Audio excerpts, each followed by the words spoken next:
Next topic है हमारा इस चैप्टर में changing the lives of widows. हम लोगों ने अपना एक टॉपिक शुरू किया था, चलिए आपको थोड़ा सा टॉपिक याद दिलाते हैं। टॉपिक था हमारा वर्किंग टुवर्ड्स चेंज, है ना। इसमें हम लोगों ने ये देखा था कि आज से 200 साल पहले महिलाओं का स्थिति बहुत ही खराब था, है ना।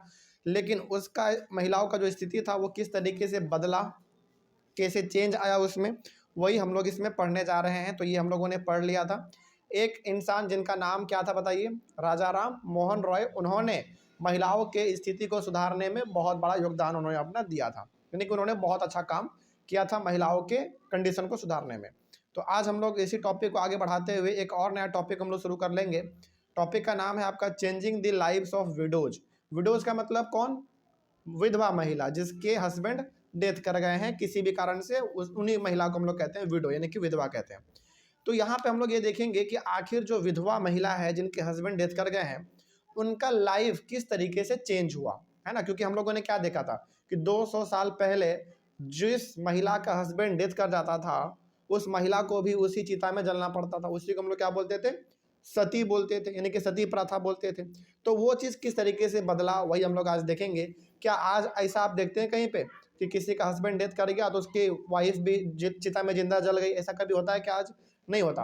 तो कहीं ना कहीं एक चेंज आया होगा तभी तो ये आज नहीं हो पा रहा है। तो उन्हीं चेंज के बारे में हम लोग यहाँ पे डिस्कस करेंगे।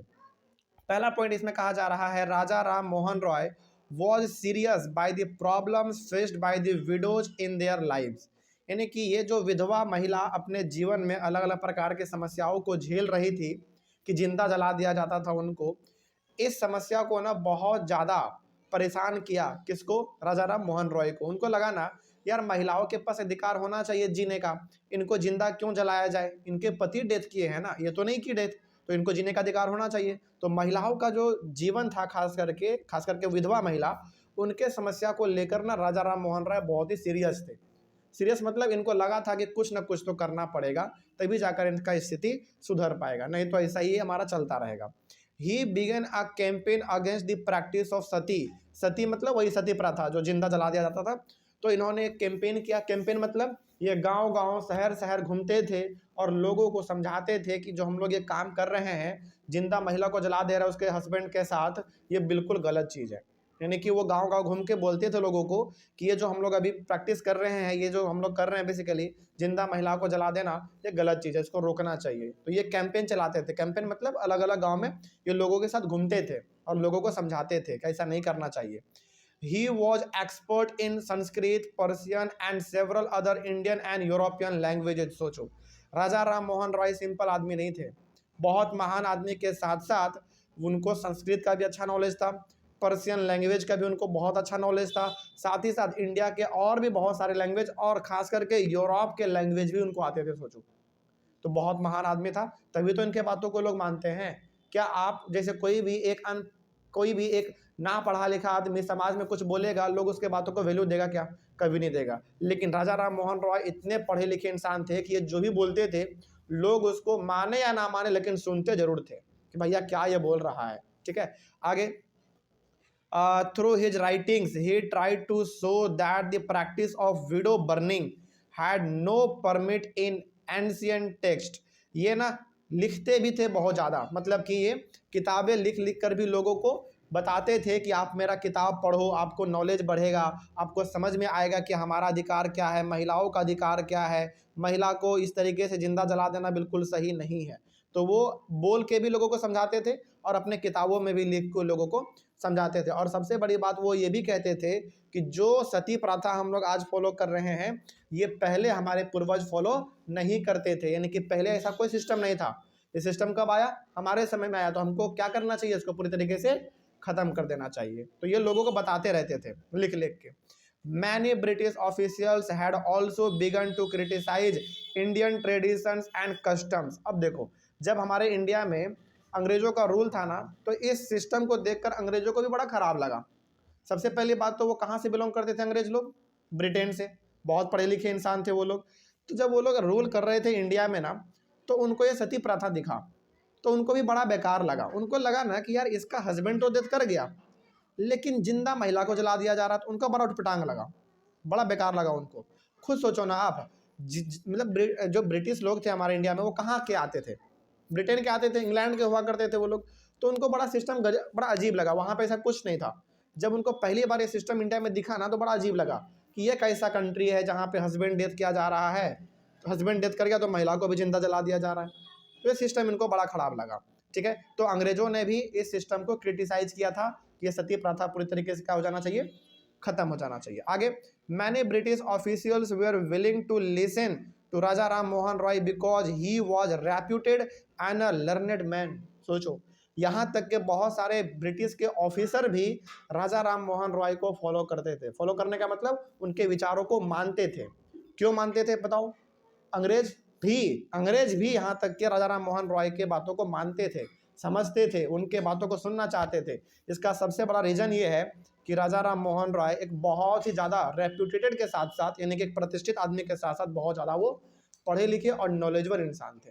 और नॉलेजबल इंसान को सुनना, उसका बातों को सुनना हर कोई चाहता है ना। आगे बढ़ते हैं। Finally in 1829 Sati was banned. और राजा राम मोहन रॉय ने इतना अच्छा कैंपेन किया, इतना अच्छा लोगों को समझाया कि पूरी तरीके से सती वाला प्रथा जो था हमारा, वो 1829 में ख़त्म कर दिया गया। इस बात को, इस डेट को याद रख लीजिएगा, बहुत इंपॉर्टेंट डेट है कि यदि कोई पूछे कि सती वाला जो सिस्टम था, यानी कि जिसका हस्बैंड डेथ कर जाता था तो उसकी महिलाओं को भी जिंदा जला दिया जाता था, वो जो सती वाला प्रथा था उसको कब फाइनली ख़त्म किया गया? 1829 में पूरी तरीके से ख़त्म कर दिया गया। कब शुरू कब किया गया, इसका कोई खास डेट नहीं है। क्योंकि देखो, एक ऐसा तो डेट होता नहीं है ना कि हाँ आज ऐसा डेट है, आज ये तारीख है, आज से सती प्रथा चालू, ऐसा थोड़ी होता है कहीं पे। कोई भी जब चीज़ लागू होता है ना हमारे समाज में, जब कोई भी चीज़ आता है तो वो एक बार में नहीं आता, धीरे धीरे आता है। जैसे एग्जाम्पल के तौर पे आपको ना बताते हैं, जैसे हम लोग क्या मानते हैं कि यदि बिल्ली रास्ता काट ले तो हमको क्रॉस नहीं करना चाहिए। क्या इसका कोई एक खास डेट रहा होगा क्या कि आज से ये लागू होता है कि बिल्ली यदि रास्ता काट दे तो आपको रोड क्रॉस नहीं करना, ऐसा कोई डेट रहा होगा क्या? बिल्कुल नहीं। ये ना जो बेसिकली परंपरा है, रीति रिवाज है, ये एक दिन में नहीं बनता है, इसको बनने में समय लगता है। तो वही बात यहाँ पे भी था कि सती प्रथा जब बना तो इसका खास डेट नहीं था कि हाँ आज से सती प्रथा लागू है, ऐसा नहीं था।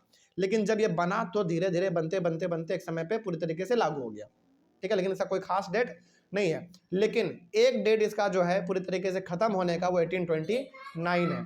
अच्छा, फिर आपके मन में सवाल होगा कि सर 1829 में क्या पूरी तरीके से सती प्रथा खत्म ही हो गया होगा?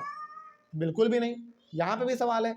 लेकिन हाँ, ऐसा कहा जाता है कि उसी साल सती प्रथा को खत्म करने का जो प्रोग्राम था वो चालू किया गया और उसी साल खत्म भी हो गया, मतलब लगभग जगहों पे खत्म हो गया था।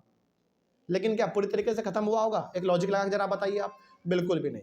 जिस तरीके से हम लोग क्या कहते हैं कि आज चाइल्ड मैरिज बिल्कुल बैन है, यानी कि बच्चों का आप शादी नहीं कर सकते हैं, जो 18 से नीचे हैं उनका आप शादी नहीं कर सकते हैं, ये हम लोग कहते हैं। लेकिन क्या एक्चुअली में शादी नहीं हो रहा? क्या हो ही रहा है। आपको एग्जांपल देते हैं, कभी आपको जाने का मौका मिले राजस्थान तो आप वहाँ पे जाओ, आपको पता चलेगा कि वहाँ पे आज भी छोटे छोटे बच्चों का शादी कर दिया जाता है बचपन में ही। 8 साल 9 साल 10 साल होते हैं, शादी कर देते हैं, उसी को हम लोग कहते हैं ना चाइल्ड मैरिज।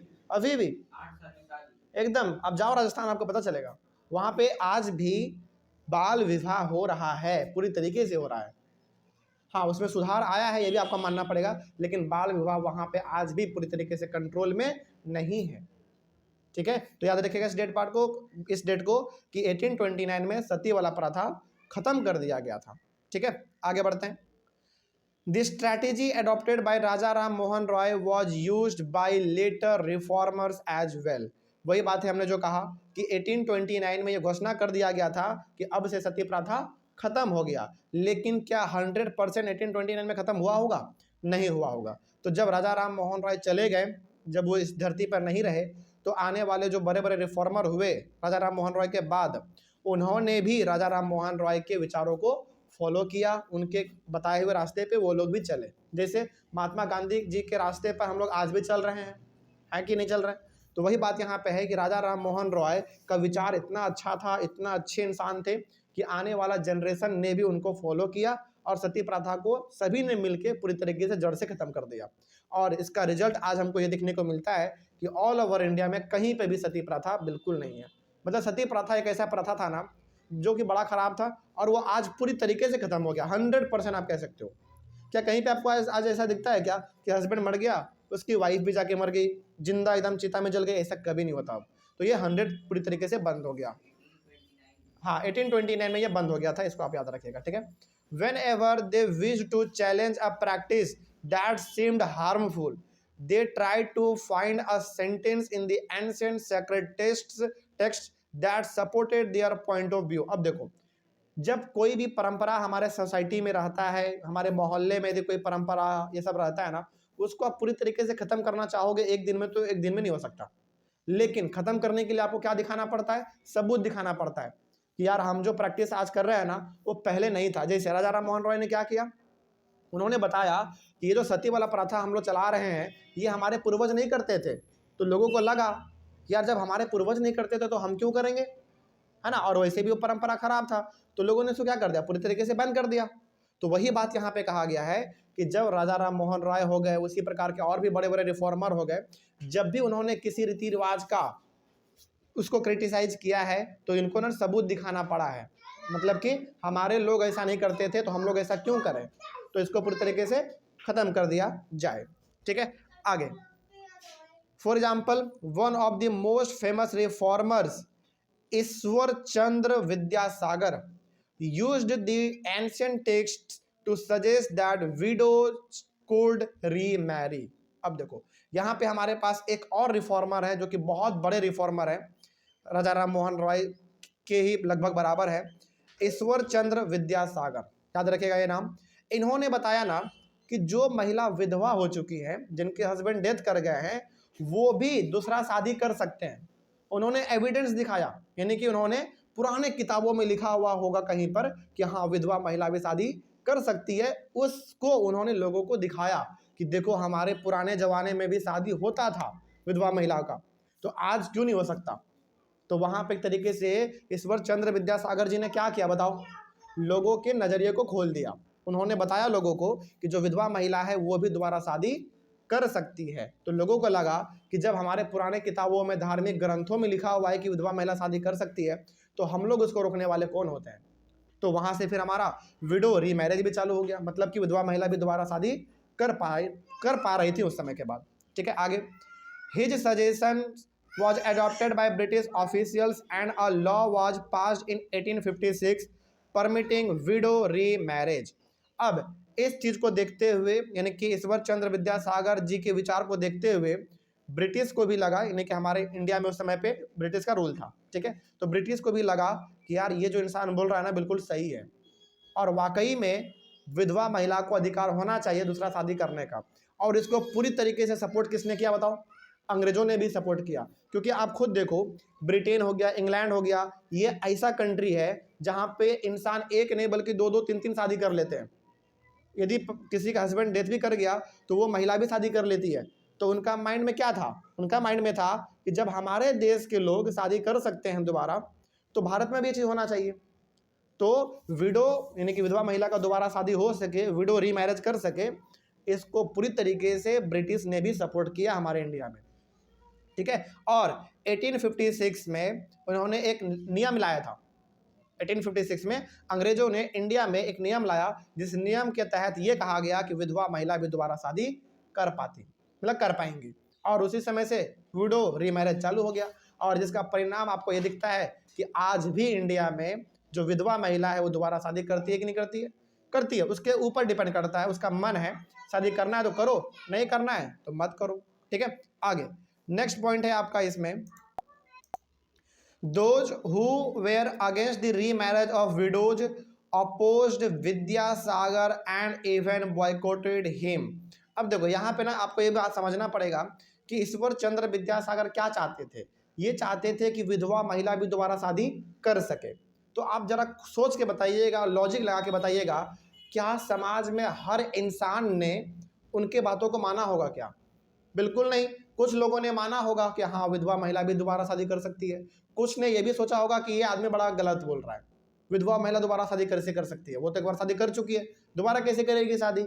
तो कहने का मतलब यहाँ पे है कि विद्यासागर ईश्वर चंद्र विद्यासागर को बहुत सारे लोगों ने सपोर्ट भी किया, तो बहुत सारे लोगों ने उसको अपोज भी किया कि आदमी बिल्कुल गलत बोल रहा है, इसका दिमाग खराब हो गया, इस तरीके का, ठीक है। लेकिन जो आदमी विद्यासागर को पसंद करते थे, उन्होंने विडो रीमैरिज को पूरी तरीके से सपोर्ट किया। कि हाँ ये आदमी बिल्कुल ठीक कह रहा है। अरे भाई क्या हो गया, एक महिला का यदि हस्बैंड डेथ कर गया तो दोबारा शादी करेंगी, वो दोबारा अपने परिवार को आगे बढ़ाएंगी, है कि नहीं, उसको जीने का अधिकार है भाई।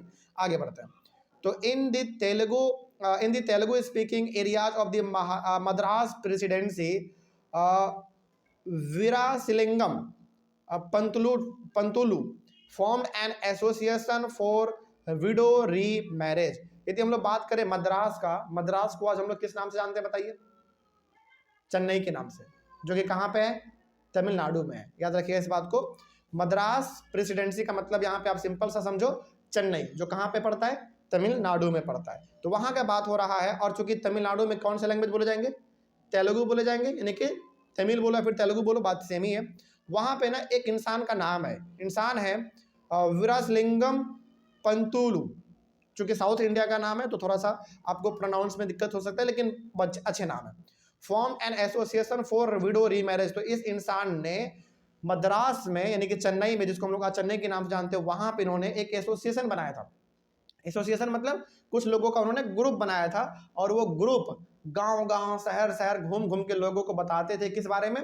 विडो री मैरिज के बारे में बताते थे, कि विधवा महिला भी शादी कर सकती है। और वहीं से हमारा कल्चर चालू हो गया, विधवा मतलब विधवा जो महिला है वो दोबारा शादी कर सकती थी, ठीक है, और आज भी करती हैं।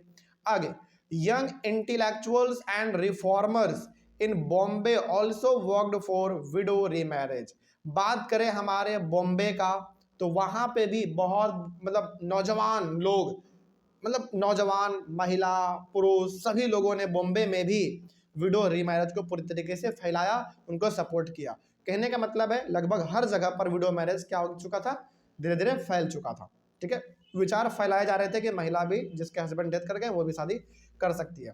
बात करें नॉर्थ का, in the north Swami Dayanand Saraswati who founded the reform association called the Arya Samaj also supported widow remarriage. यहाँ पे नॉर्थ का बात हो रहा है, नॉर्थ में भी एक इंसान का नाम है, वो इंसान का नाम है स्वामी दयानंद सरस्वती।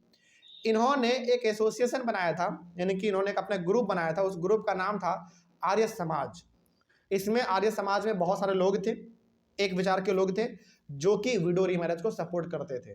तो यहाँ पे आप क्या देख रहे हैं, चाहे वो साउथ हो, चाहे नॉर्थ हो, चाहे ईस्ट हो, या फिर चाहे वेस्ट हो, हर जगह पर विडो री मैरिज को सपोर्ट किया जा रहा है, ठीक है। आगे, those who married were not easily accepted in society and conservative groups continued to oppose the law of widow remarriage। अब देखो, हर जगह पर विडो री मैरिज फैल तो गया, कहने का मतलब कि विधवा महिला दोबारा शादी कर सकती है, ये बात फैल तो गया, महिलाओं ने शादी करना भी चालू कर दिया, लेकिन क्या समाज उसको इजीली एक्सेप्ट करेगा?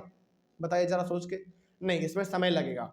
यानी कि जिस इंसान का विचार बहुत पुराना वाला विचार है, जिनका गंदा विचार है कि ये महिला दूसरा शादी की है, इनको समाज में घुसने मत दो, तो क्या उस प्रकार के समाज में क्या जल्दी बदलाव आ पाएगा?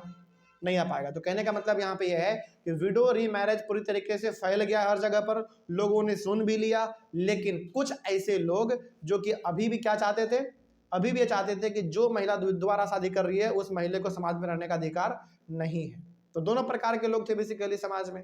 वो भी लोग थे जो महिलाओं के दूसरे शादी को सपोर्ट भी करते थे, तो कुछ अपोज भी करते थे, ठीक है। तो कंजर्वेटिव का मतलब क्या होता है? कंजर्वेटिव का मतलब वो लोग जिनका विचार थोड़ा सा पुराना वाला है, जो कि विडो री मैरिज को सपोर्ट नहीं करते थे, ठीक है। चलिए, इस तरीके से हमारा टॉपिक कंप्लीट हुआ। तो इसमें आपने बेसिकली ये देखा कि किस तरीके से विधवा महिला दोबारा शादी कर सकती है, इसके लिए कैसे कैंपेनिंग चला हमारा। जैसे सबसे पहले राजा राम मोहन रॉय ने आवाज उठाया, फिर हमारे ईश्वर चंद्र विद्यासागर जी ने उठाया, अलग अलग प्रकार के लोगों ने अलग अलग समय पर विधवा दोबारा शादी कर सकती है, इसके लिए अलग अलग लोगों ने अलग अलग जगहों पर आवाज उठाया, ठीक है। इसको हम लोगों ने कंप्लीटली खत्म किया। अगला हमारा टॉपिक होगा girls begin going to school. अब हम लोग ये देखेंगे कि लड़कियां जो हैं स्कूल भी जाने लगी, ये हम लोग अपने नेक्स्ट टॉपिक में देखेंगे, यानी कि नेक्स्ट क्लास में। तो थैंक यू वेरी मच।